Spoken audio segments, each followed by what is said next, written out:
मौसूफ का नाम साहिल अदीम है। मौसूफ गमराह तरीन नाम नहाद मजहबी स्कॉलर है। मौसूफ यूनिवर्सिटी और कॉलेजेस के स्टूडेंट्स को गमराह करता है। मौसूफ अम्मी आयशा सदीक़ा रज़ी अल्लाह ताली अन्हा का गुस्ताख है। मौसूफ हर वक्त उलमा कराम पर तनकीद करता रहता है।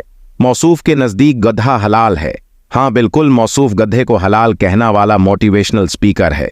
मौसूफ साहिल अदीम इतनी दलीरी से झूठ बोल के कहता है कि गधा हलाल है और कहता है कि सिर्फ इमाम अबू हनीफा ने उसको हराम बोला, जबकि इमाम अबू हनीफा ने ही नहीं, चारों अइमा ने उसकी हरमत का बयान दिया और इमाम बुखारी और इमाम मुस्लिम उसकी हरमत पर उहादीस लेके आए अपनी किताबों में। इमाम बुखारी शरीफ में 521 नंबर हदीस से ले कि 529 नंबर तक मुसलसल गड्ढे के गोशत की हरमत में उहादीस लेकर आए और इमाम मुस्लिम भी 5005 से लेकर 5021 तक मुसलसल इहादीस लेकर आए हैं।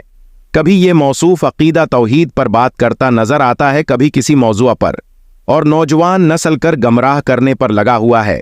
लिहाजा दीन हमेशा किसी आलम से सीखें और अपना ईमान महफूज रखें।